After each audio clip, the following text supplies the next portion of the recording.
রাষ্ট্রে পরিণত করে দেই এবং ইউনিফর্ম সিভিল কোড যদি পুরো ভারতবর্ষ জুড়ে ইমপ্লিমেন্টেশন করে দেই, তাহলে আমাদের মুসলমানদের পার্সোনাল ল, কোরআন হাদিস মানার কোনো অধিকারগুলো থাকবে না, আমরা শেষ হয়ে যাব।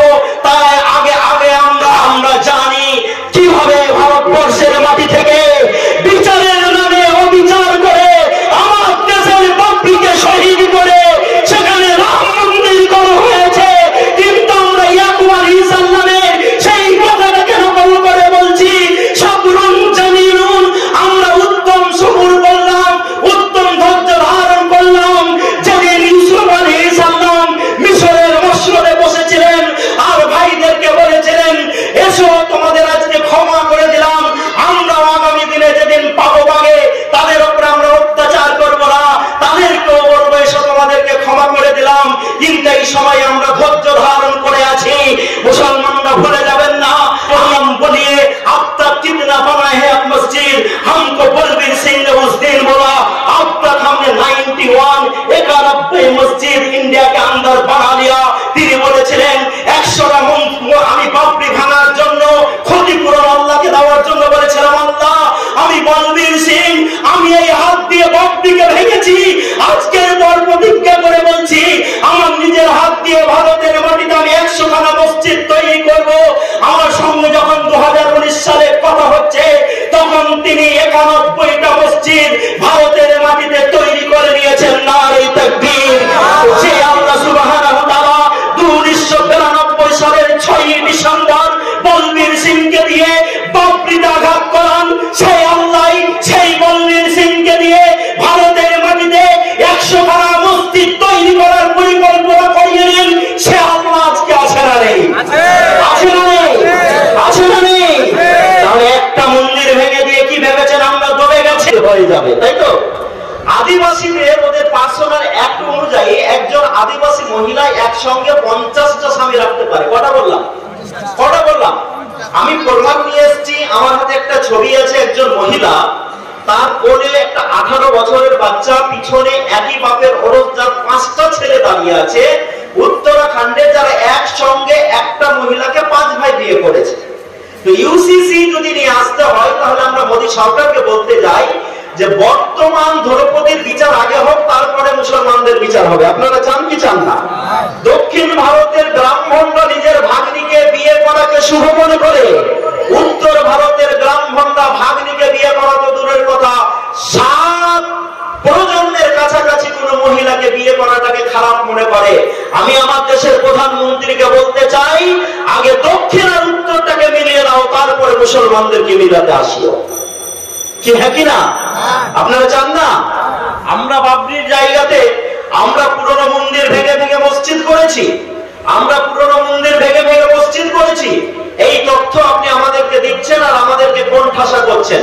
আমি 22খানা ভারতবর্ষের মন্দিরের ছবি তুলে নিয়ে এসেছি, যার বয়স হচ্ছে মিনিমাম 700 বছর আর ম্যাক্সিমাম হচ্ছে 2200 বছর। কত বললাম? আচ্ছা, মুসলমানরা ভারতবর্ষকে কতদিন শাসন করেছে? কত বললো তো একজন? কত? 800, 700ই ধরলাম, 1000ই ধরলাম। এবং মুসলমানদের হাত থেকে ভারতের ক্ষমতাতে যাওয়াটা কতদিন হয়েছে? 1707।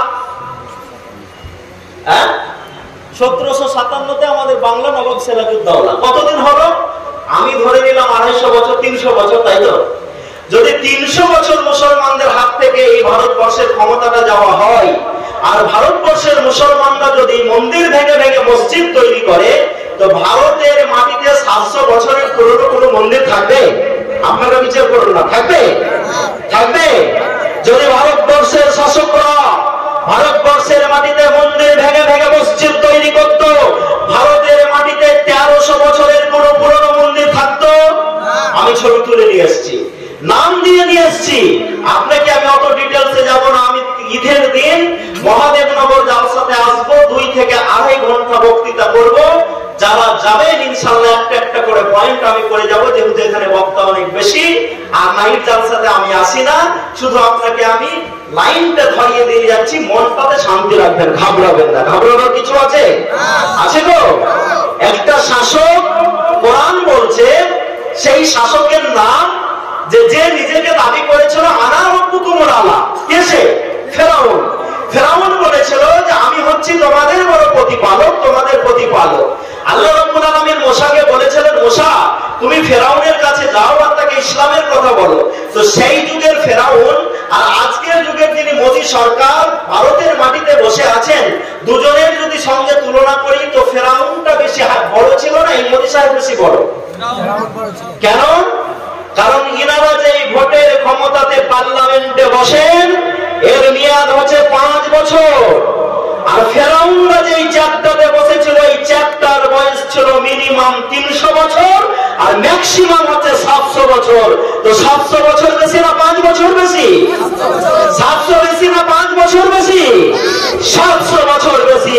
সেই 700 বছরের ফেরাউনকে যদি আল্লাহ সুবহানাহু ওয়া তাআলা মুসাকে দিয়ে মিশরের মাটি থেকে নামিয়ে দিতে পারেন, তাহলে আজকেও যিনি ফেরাউনের রোল পালন করছেন তারা সাবধান হয়ে যান, মুসার মতো কাউকে দিয়ে আল্লাহ রাব্বুল আলামিন আপনাদেরকে ক্ষমতা থেকে নামিয়ে দিবেন ইনশাআল্লাহ। নামাবেন না? নামাবেন না? আপনারা যে মুসলিমদের নামে মিথ্যা অপবাদ দিচ্ছেন, আমি ছবি তুলে নিয়ে এসেছি। এই মন্দিরটার বয়স হচ্ছে ভারতের মাটিতে 1500 বছর। যদি ভারতবর্ষের মুসলিম শাসকরা মন্দির ভেঙে ভেঙে ভারতের মাটিতে মসজিদ তৈরি করত তো 1500 বছরের পুরনো পুরো মন্দির ভারতের মাটিতে থাকতো? থাকতো না। তাহলে যারা ভাবছেন, যারা চিন্তা ভাবনা করছেন যে আমরা মুসলমানদেরকে শায়েস্তা করে দেব, মুসলমানদেরকে আমরা শেষ করে দেব, তারা ভুলের সাম্রাজ্যে বাস করছেন।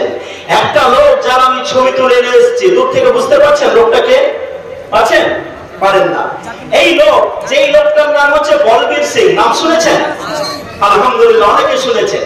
এই লোকটা প্রথম বাবরির উপরে চেপে কুড়াল মেরেছিল, কায়দি মেরেছিল। মেরেছিল না মারে? কি মিথ্যা বলছি নাকি? এর পাশে আমি হাবিবুল্লাহ দাঁড়িয়ে আছি। আপনাকে কেন এই কথাগুলো বলছি জানেন? মুসলমানরা আজকে ভয় খেয়ে গেছে। ভয় খায়নি? খায়নি? ইংল্যান্ডের বিরুদ্ধে, ইংল্যান্ডের মাটিতে যখন মুসলমানদের জন্য কোনো খারাপ কথা বলা হয়, আমার শাসকরা যখন বলেছে ইংল্যান্ড তুমি যে গর্বটা করো তোমার সাম্রাজ্যে সূর্য নাকি ডুবে না, আমি খলিফা বলছি যদি ইসলামের বিরুদ্ধে এই কথাকে উইথড্র না করো আমি এখান থেকে ফৌজ প্রেরণ করবো, তোমার সঙ্গে যুদ্ধ করব। এই হুঙ্কার ছাড়ার জন্য ইংরেজরা ভয় করেছিল। তাই আজকে দেখবেন ইংরেজদের পোশাক পরে ব্যান্ডওয়ালারা ব্যান্ড বাজায় না? বাজায় না? বাজায় না? মুসলমানরা শুধু কথা বলতে ভুলে গেছে। 800 কোটি মানুষের ভিতরে 200 কোটি মুসলমান, মানে 4টা মানুষ পাশাপাশি যদি বসে থাকে একটা মুসলমান বলেন আলহামদুলিল্লাহ। এবং আগামী 2050 মানে 26 সালের ভিতরে পৃথিবীতে যেই ধর্মটা সবথেকে বেশি শক্তিশালী হিসাবে আত্মপ্রকাশ করতে চলেছে সেটা হচ্ছে ইসলাম। নারে তাকবীর। ওরে আরাকানকে মারতে মারতে চীন ক্লান্ত হয়ে গেছে। বিশ্বনবী মুহাম্মদ রাসূলুল্লাহ সাল্লাল্লাহু আলাইহি ওয়াসাল্লামকে মারতে মারতে আবু জেহেল, আবু লাহাব ক্লান্ত হয়ে গেছে। মুসলমানকে মারতে মারতে, ইরাককে মারতে মারতে, আফগানিস্তানকে মারতে মারতে, সিরিয়াকে মারতে মারতে আমেরিকা ক্লান্ত হয়ে গেছে। কিন্তু মুসলমানরা মার খেতে খেতে ক্লান্ত হয়নি। নারে তাকবীর। যারা ভেবেছেন ইসলামকে নিভিয়ে দিব, ইউরিদুনা লিইউতফিউ নূরাল্লাহ, যারা ভাবছেন আল্লাহর নূরকে ফোন দিয়ে উড়িয়ে দিব, তাদেরকে আমি হাবিবুল্লাহ বলতে চাই গোটা পৃথিবীর দিকে নজর দাও। আমেরিকার অলিতে গলিতে, আমেরিকার শহরে আজকের দিনে যেই ধর্ম স্থানটা প্রতিদিন একটা করে গজাচ্ছে, মাথা চারা দিয়ে উঠছে, সেটা হচ্ছে মসজিদ। নারে তাকবীর। তাহলে যারা বলেছিল উই ফাইট এগেইনস্ট ইসলাম, আমরা ইসলামের বিরুদ্ধে লড়াই করব, মাত্র 23 বছরের ব্যবধানে আমেরিকার মাটিতে সেই ধর্মটাতে সেখানকার যুবক আর যুবতীরা সব থেকে বেশি গ্রহণ করে মুসলিম হয়ে যাচ্ছে। বলেন আলহামদুলিল্লাহ। সুতরাং ইসলামকে দবানো যাবে না। কাকে ভয় দেখাচ্ছেন আপনি? রাশিয়ার এক সাংবাদিক বলেছিল, বড় সাংবাদিক এবং আরেকজন বড় কমান্ডার বলেছিল, আমরা যেই বন্দুকটা মুসলমানদের দিকে তাক করি, আমরা মুসলমানদের দিকে যেই বন্দুকটা তাক করে গুলি করি, মুসলমানরা ওই গুলির ভিতরে জান্নাত দেখে আর আমরা দেখি মৃত্যু। যেই মুসলমানরা গুলিতে জান্নাত দেখে ওকে দবানো যায়? বোকার মতো কথা বলছো? যায়? যায়? তাহলে আমাদেরকে আপনি ভয় দেখাচ্ছেন। একজন তাবরেজকে পিটিয়ে মেরে দিলেন, একজন জুনায়েদকে পিটিয়ে মেরে দিচ্ছেন, আমার আখলাককে বাড়ি থেকে এনে বার করে মেরে দিচ্ছেন, আমার বাড়ির মহিলারাকে আপনি বেপরদা করছেন। আমার 2002 সালে যখন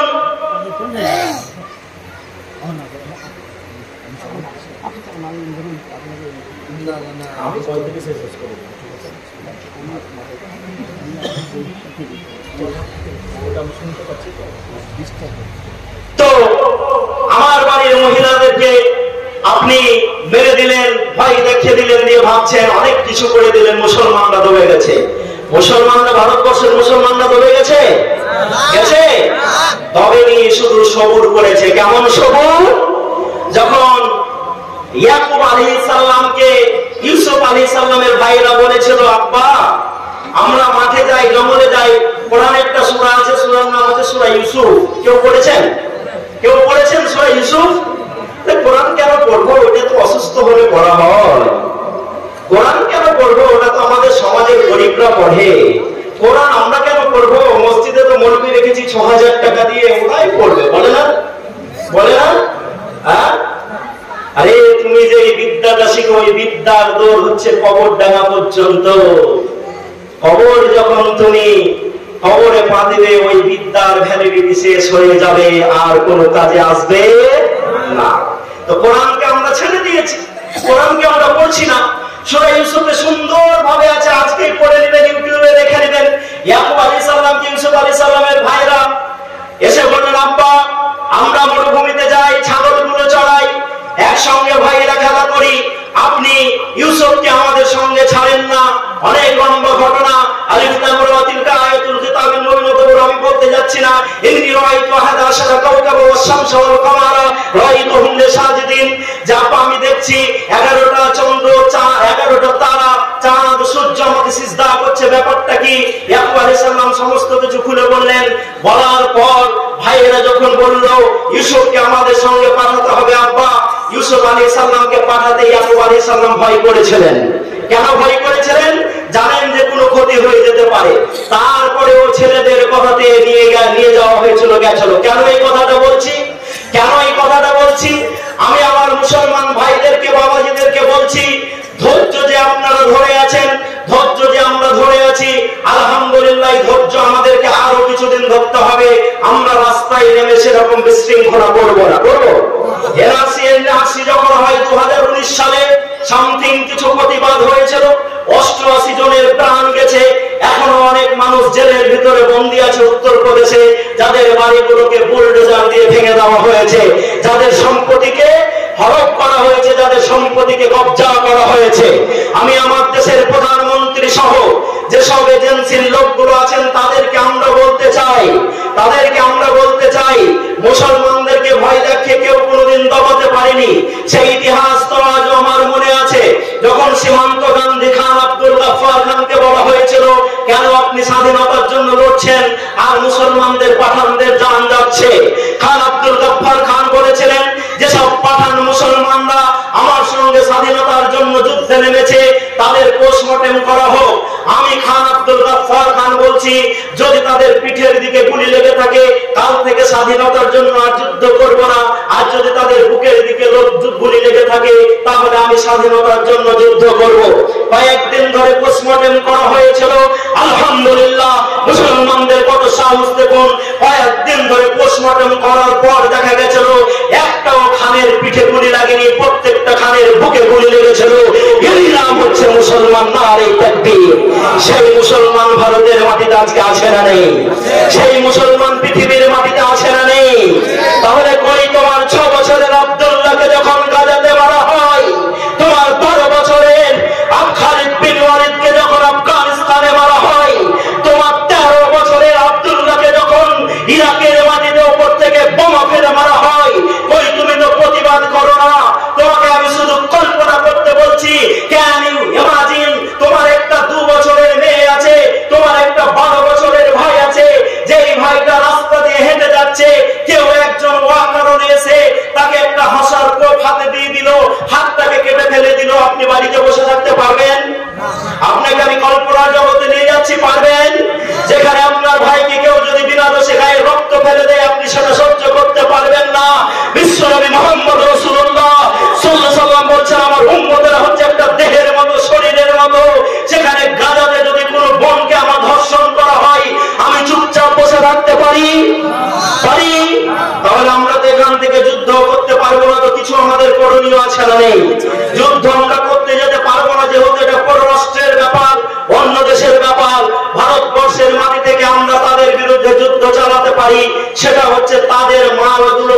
থেকে আমরা বিরত থাকতে পারি না? পারি না।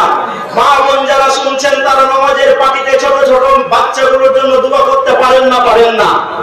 দোয়া করছে বলে আজকে 12 কিলোমিটার চওড়া 40 কিলোমিটার লম্বা একটা গাজা টিকে আছে, না হলে এতদিন টিকে থাকার ক্ষমতা ছিল না তাদের। আছে এমন একটা স্বরাষ্ট্রের সঙ্গে তারা লড়ছে যার হাতে 100টা পৃথিবীকে শেষ করার ক্ষমতা আছে। কটা বললাম?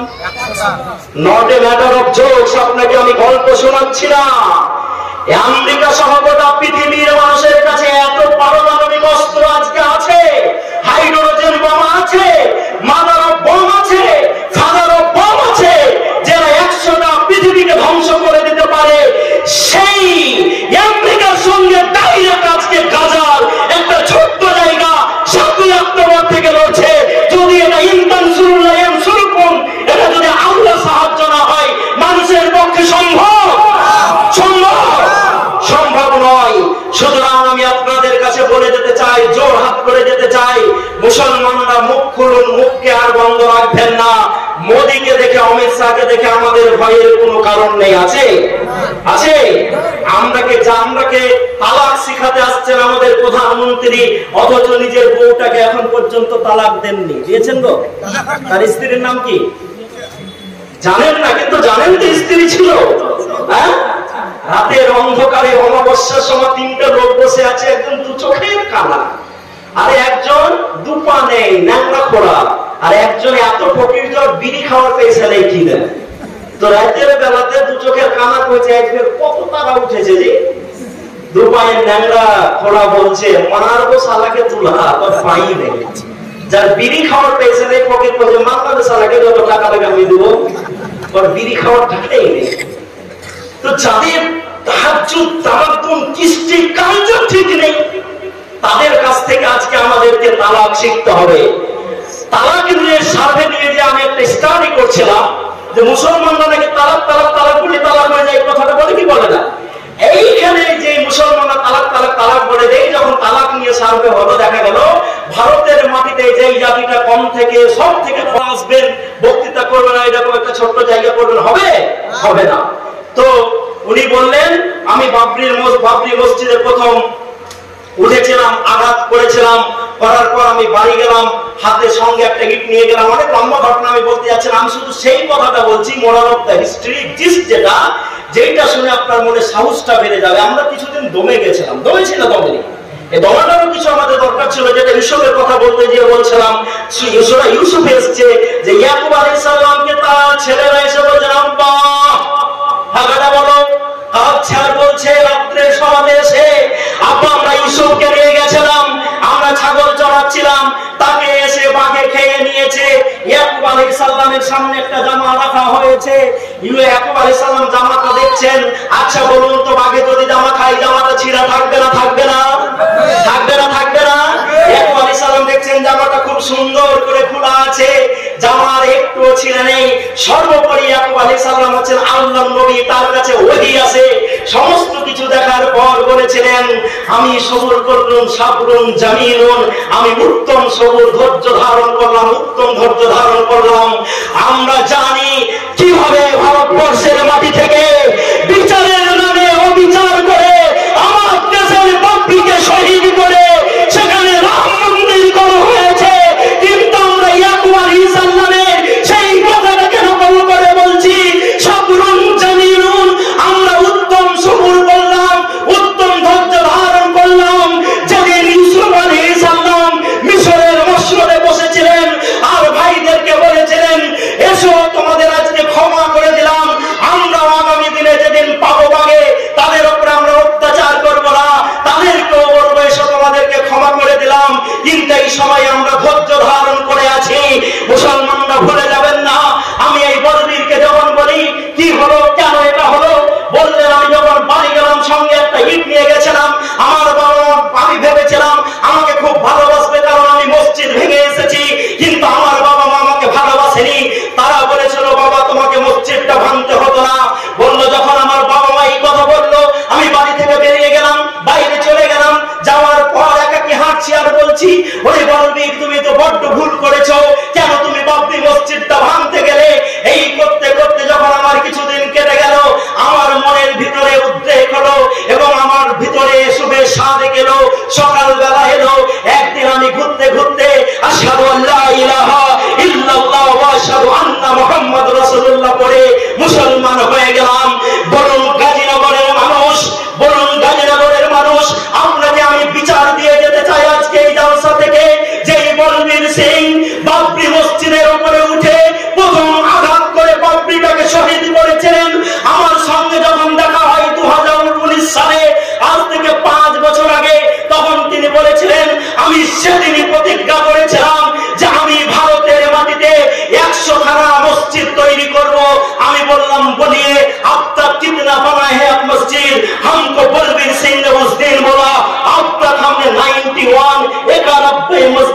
इंडिया के अंदर बना लिया। তিনি বলেছিলেন 100টা আমি বাবরি ভাঙার জন্য ক্ষতিপূরণ আল্লাহকে দেওয়ার জন্য বলেছিলাম, আল্লাহ আমি বলবীর সিং আমি এই হাত দিয়ে বাবরিকে ভেঙেছি, আজকের পর প্রতিজ্ঞা করে বলছি আমার নিজের হাত দিয়ে ভারতের মাটিতে আমি 100খানা মসজিদ তৈরি করব। আমার সঙ্গে যখন 2019 সালে কথা হচ্ছে তখন তিনি 91টা মসজিদ ভারতের মাটিতে তৈরি করে নিয়েছেন। নারে তাকবীর।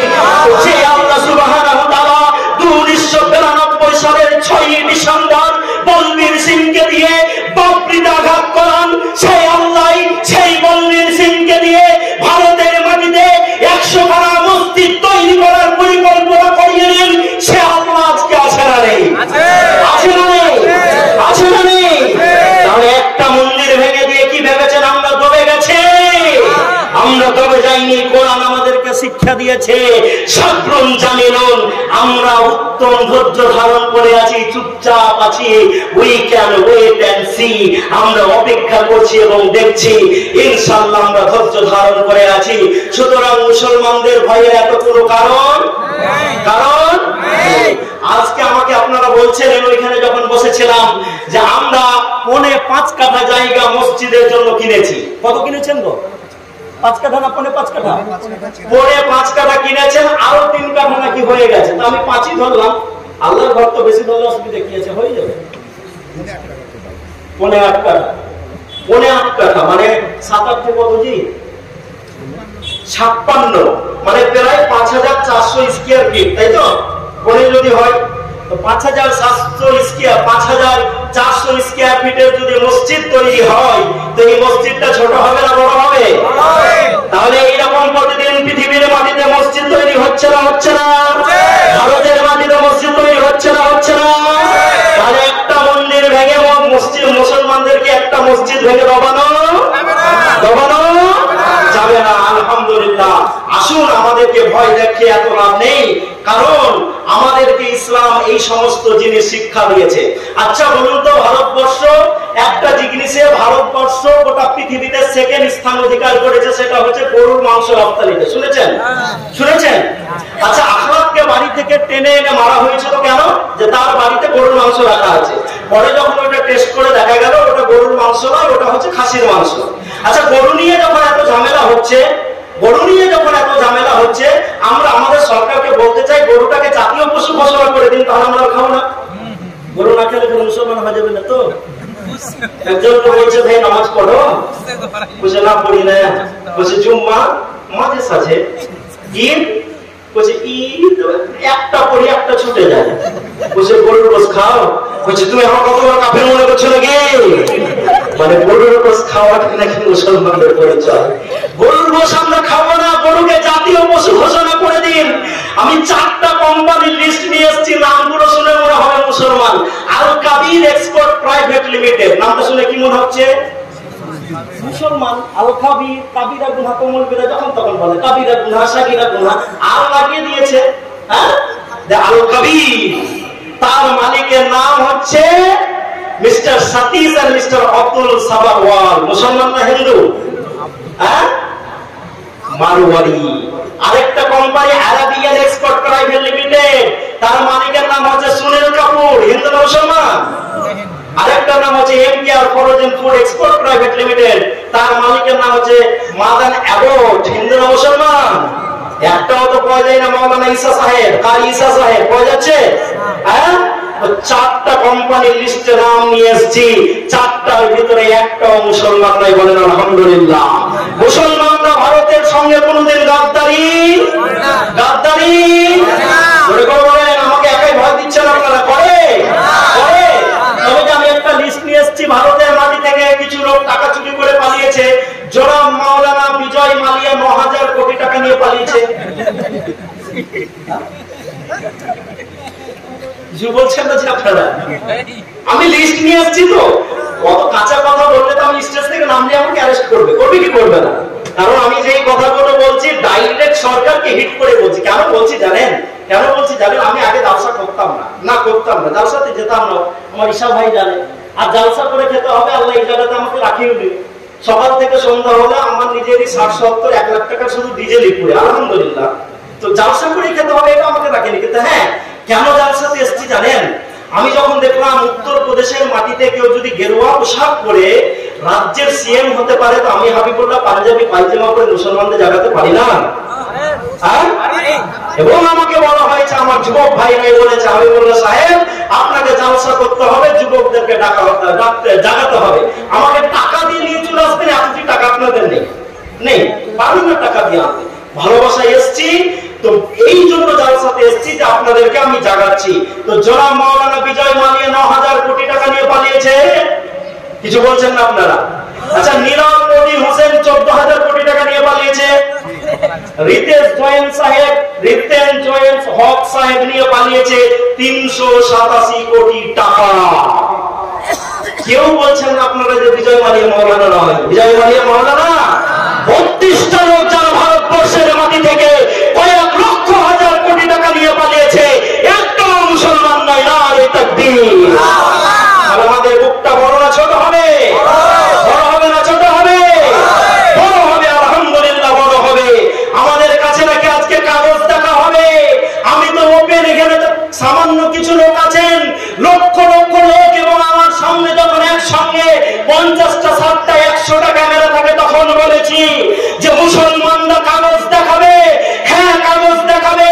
তখনই দেখাবে যখন north block, south block, Delhi থেকে রাফায়েলের ফাইল দেখা হবে। যদি দিল্লি থেকে রাফায়েলের ফাইল হারিয়ে যেতে পারে, তো গাজীনগরের কোনো মানুষের আধার কার্ড হারাতে পারে। আগে ফাইল দেখা হোক, তারপরে আমরা আধার কার্ড দেখাবো। নারে তাকবীর। আসলে টাকা তৈরি হচ্ছে রাস্তায় যেতে যেতে 89,000 কোটি টাকা। কত বললাম? 89,000 কোটি টাকা রাস্তাতে যেতে যেতে চুরি হয়ে গেছে। ওই টাকার আগে কৈফিয়ত আমার সরকারকে দিতে হবে, তারপরে আমরা আমাদের আধার কার্ড দেখাবো। তার আগে আমরা আধার কার্ড দেখাবো না, ইনশাআল্লাহ দেখাবো। উমারের সামনে কেউ যদি দাঁড়িয়ে বলে দিতে পারে, উমার আপনার বক্তৃতা শুনবো না, কেন শুনবেন না? বলে আপনি যে পাঞ্জাবিটা পরে আছেন, এই পাঞ্জাবিটা বড় গনিমতের মন থেকে আমি যেটা ভাগ পেয়েছি সেটা অত বড় হয়নি। এই কৈফিয়ত না দেওয়া পর্যন্ত কোন উমার, যেই উমারকে দেখে শয়তান ভয় করত, যেই উমারকে দেখে শয়তান রাস্তা বদল করে নিত, সেই উমারকে যদি মসজিদের নববীতে দাঁড়িয়ে কোন সাহাবী বলে দিতে পারেন, উমার আপনার পাঞ্জাবির জুব্বার কৈফিয়ত না দেওয়া পর্যন্ত আমরা আপনার খবর শুনবো না, বক্তৃতা শুনবো না। উমারের সামনে দাঁড়িয়ে যদি কেউ এটা বলে দিতে পারে, ভারতবর্ষের মুসলমানরা মোদির সামনে দাঁড়িয়ে বলতে পারে কি পারে না যে 8,000 কোটি টাকার প্লেনে চাপার আগে ওইটার কৈফিয়ত দেওয়া হোক।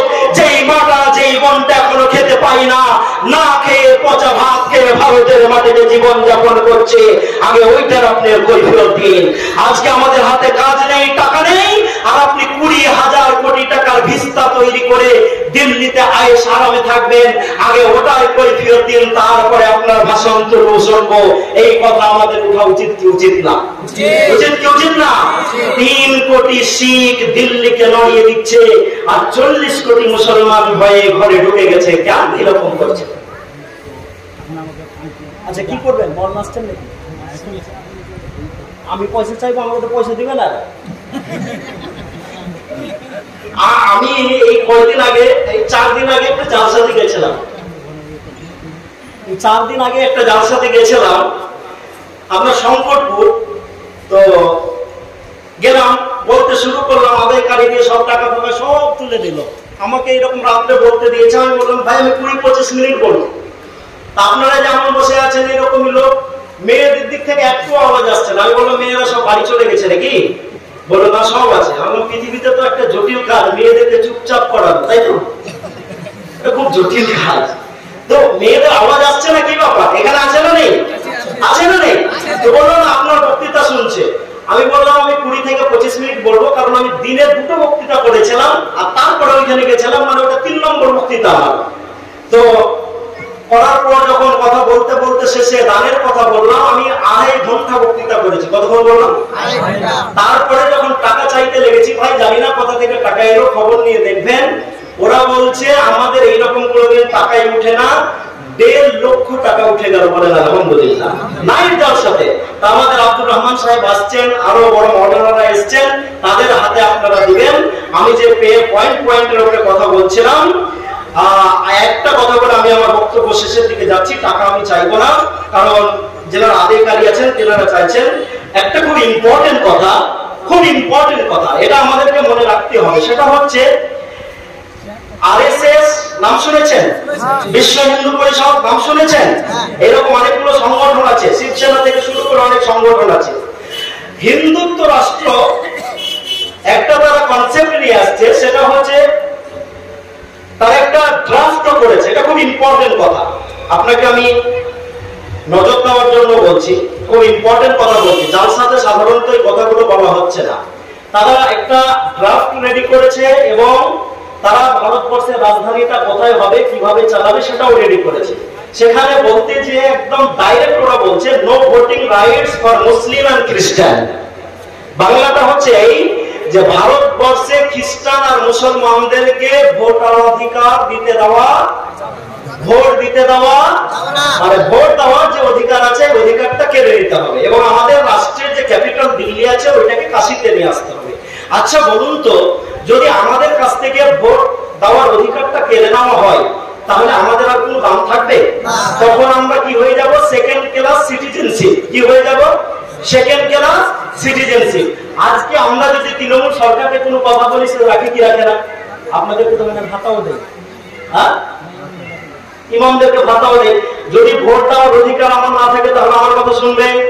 কংগ্রেস শুনবে, সিপিএম শুনবে, আরএসপি শুনবে, বিজেপি শুনবে? কেউ শুনবে? এসপি শুনবে? সপা শুনবে? কেউ শুনবে? শুনবে না। তারা একটা ড্রাফট অলরেডি রেডি করে ফেলেছে যে মুসলমান এবং খ্রিস্টানদের ভোটাধিকারটাকে কেড়ে নিতে হবে। আর এই খবরটা যেমন তেমন খবর আপনাকে শোনাচ্ছিলাম আমি, দ্য টাইমস অফ ইন্ডিয়ার খবর শোনাচ্ছি, টাইমস অফ ইন্ডিয়ার খবর শোনাচ্ছি। ভারতবর্ষে যে পত্রিকাগুলো গ্রহণযোগ্যতা আছে তার ভিতরে এটা একটা। তাহলে এর থেকে আমাদেরকে বাঁচতে হবে কি হবে না? এর জন্য 5টা কাজ করবে তারা। কি করবে জানেন? আপনার বাড়িতে আসবে, এসে আপনাকে বলবে কাগজ দেন। আচ্ছা ওই যাচ্ছে আমি বলছিলাম এই 5টা পয়েন্টের কথা মনে করলেন, একটুখানি শুনলেন 2 মিনিটে বলে আমি শেষ করছি। আপনার বাড়িতে আসবে, এসে বলবে ভাই আপনার আধার কার্ডটা দিন। আপনার আধার কার্ডটা আপনি তাকে দিলেন, দেওয়ার পর তারা এন্ট্রি করবে, হাতে ট্যাব থাকতে পারে, কাগজ থাকতে পারে। এন্ট্রি করার পর এন্ট্রি করবে, ওটার নাম বলে এনপিআর। কি নাম বলে? এনপিআর। এনপিআর করে ওরা যখন সার্ভারের সামনে বসবে, কম্পিউটারের সামনে বসবে, সেখানে আপনার নামের আগে একটা ডি লাগাবে। কি লাগাবে? ডি, যেটা হচ্ছে ডাউটফুল সিটিজেনশিপ। আসামে লেগেছিল ডি ভোটার, মানে ডাউটফুল ভোটার। ওর থেকে এটা মারাত্মক। দিস ইজ সিটিজেনশিপ, মানে আপনি ভারতের নাগরিক কিনা ডাইরেক্ট কোশ্চেন মার্ক। সেখানে আপনাকে ডি লাগিয়ে দিবে। সরকারের দুটো কাজ, এনপিআর করা এবং ডি লাগানো। 3 নম্বর কাজটা হয়ে যাবে আপনার নামের আগে যদি ডি লেগে যায়, ওই ডিটা তোলার জন্য আপনাকে একটা কোর্টে যেতে হবে। কোর্টটার নাম হচ্ছে ফরেনার্স ট্রাইব্যুনাল। মনে থাকবে, বিদেশি আদালত। ওইখানে গিয়ে বলতে হবে আমার আগা দিকে যে ডিটা লেগে গেছে এই ডিটা ভুল করে লেগেছে। ওরা তখন আপনাকে বলবে তাহলে আপনি অমুক একটা কাগজ দেখান। এমন একটা কাগজ চাইবে আপনার কাছে, আপনি দেখাতে পারলেন না। যদি এই ডিটা আপনি আপনার কোর্টে গিয়ে তুলতে না পারেন, 4 নম্বর যেটা হবে সেটা ডিটেনশন ক্যাম্প। নাম শুনেছেন? ডিটেনশন ক্যাম্পে আপনাকে পাঠিয়ে দিবে। বর্তমান ভারতের 2টা রাজ্যে ডিটেনশন ক্যাম্প তৈরি হয়ে গেছে, একটা আসাম আর একটা কর্ণাটক, এবং 10টা রাজ্যে জোর কদমে হচ্ছে। তাহলে টোটাল কটা? 10 আর 2 কত জি? 12টা ডিটেনশন ক্যাম্পে চলে গেল। ডিটেনশন ক্যাম্পে মাওলানা ঈসার সাথে হাবিবুল্লাহর সাথে কোন রামচন্দ্র ডোম, মলাই ঘটক থেকে শুরু করে আরো কেউ চলে গেল। চলে যাওয়ার পর যেটা মেন খেলা সেটা হচ্ছে 2019 সালের 12ই ডিসেম্বরের ক্যাব। এই যে কে নিয়ে এখন ঝামেলা চলছে না ক্যাব, সিটিজেনশিপ অ্যামেন্ডমেন্ট বিল। তো আমি হাবিবুল্লাহ গেছি, ঈসা সাহেব গেছে, আরো গেছে। যাওয়ার পর আমার সঙ্গে মুসলিম বাদে আরো বিভিন্ন ধর্মের লোকেরা গেছে। তাদেরকে তখন ডিটেনশন ক্যাম্প থেকে বের করে আনবে আর বলবে আমরা তো আগে বলেছি মুসলিম বাদে সবকে নাগরিকত্ব দিব। তো সবকে যখন ডিটেনশন ক্যাম্প থেকে বের করে নিয়ে চলে এলো, তখন ডিটেনশন ক্যাম্পে কে থাকলো? বুঝাতে পেরেছি আপনাকে? বুঝে গেছেন আলহামদুলিল্লাহ। তাই এই 5টা সিস্টেম আগা দিকে হতে চলেছে। তাই ভারতবর্ষের অনেকগুলো সংগঠন মুঠিটাকে বন্ধ করতে বলছে। আপনার বাড়িতে যে কাগজটা প্রথম দেখতে আসবে, আপনি তাকে কাগজ দেখাবেন না। আসবে, চা খাওয়াবেন, বসাবেন, বলবেন ভাই তুমি এসছো কাগজ দেখতে, তোমাকে আমি কাগজ দেখাবো। তার আগে তো একটা কথা, আমার জাতির জনক মহাত্মা গান্ধী বলেছেন যে ভারতবর্ষে যারা বসবাস করছে আজ পর্যন্ত তারা ভারতের নাগরিক। 1955 সালে মাদার অ্যাক্ট যে ভারতবর্ষের মাটিতে জন্মগ্রহণ করেছে সে হচ্ছে ভারতের নাগরিক। সুতরাং তুমি তো আমার গান্ধীর থেকে বড় নয়, তুমি চা খেয়ে বাড়ি চলে যাও, আমি তোমাকে কাগজ দেখাবো না। যদি ভারতবর্ষের 40 কোটি মুসলমান এই প্রতিজ্ঞাটা আজকেই করে নেই, তাহলে মোদী সরকার পিছনে হতে বাধ্য ইনশাআল্লাহ। বুঝাতে পারলাম? বুঝাতে পারলাম? সামনে দিনে আরো কি দিশা আসবে আমরা আসবো, আপনাদেরকে দিব। আল্লাহ রাব্বুল আলামিন যাতে আমাদেরকে একত্রিত রাখার তৌফিক দান করে, বলেন আমিন। আমরা মাওলানারা এখন ছোট ছোট বিষয়ে আর ফতোয়া দিব না, বন্ধ হোক এই ফতোয়া। মাথায় লম্বা টুপি না গোল টুপি পরে এগুলো দেখবো আমরা। পা মিলিয়ে নামাজ পড়বো না, পা ছেড়ে নামাজ পড়বো পরে দেখবো আমরা। হাত কোথায় বেঁধে নামাজ পড়বো পরে দেখবো আমরা। আজকে ডিজিটাইজেশন হয়ে গেছে, বিশ্বায়নের যুগে আমরা কাবাতে দেখি কেউ হাত ছেড়ে নামাজ পড়ে, কেউ এখানে পড়ে, কেউ এখানে পড়ে, কেউ এখানে পড়ে। এটা উত্তম আর অধমের ব্যাপার, এটা ফরজের ব্যাপার নয়। সুতরাং একত্রিত থাকা মুসলমানদের ফরজ। এই ফরজটাকে আমরা বাঁচাবো। তারাবি আফ্রিকা তার 11 রিকাত নিয়ে যদি কোনো মাওলানা ঝামেলা করে, আপনি বলবেন এখন আমাদের ঝামেলা করার টাইম নয়, এখন আমাদের ঝামেলা করার টাইম নয়, এখন আমাদের মুসলমানদের একত্রিত করে এককভাবে লড়ার টাইম। কারণ ভারতবর্ষের মাটিতে যদি তৃতীয়বার মোদী গভর্নমেন্ট চলে আসে 2029 সাল হতে হতে 1825 থেকে 2025 100 বছরের যে রোড ম্যাপ ভারতবর্ষকে হিন্দু রাষ্ট্র বানানো, সেটা তারা পূর্ণ করে ফেলবে। এবং 29 হতে হতে ভারতকে যদি তারা হিন্দু রাষ্ট্রে পরিণত করে দেয় এবং ইউনিফর্ম সিভিল কোড যদি পুরো ভারতবর্ষ জুড়ে ইমপ্লিমেন্টেশন করে দেয়, তাহলে আমাদের মুসলমানদের পার্সোনাল ল, কোরআন হাদিস মানার কোনো অধিকার থাকবে না, আমরা শেষ হয়ে যাব। তাই আগে আগে আমরা আমাদের জাতিকে বাঁচাবো, তারপরে ছোট ছোট বিষয়গুলো নিয়ে আমরা তর্ক করব। এই হোক আমাদের প্রতিজ্ঞা। আল্লাহ তুমি আমাদেরকে কবুল করো, বল আমিন। আসসালামু আলাইকুম ওয়া রাহমাতুল্লাহি।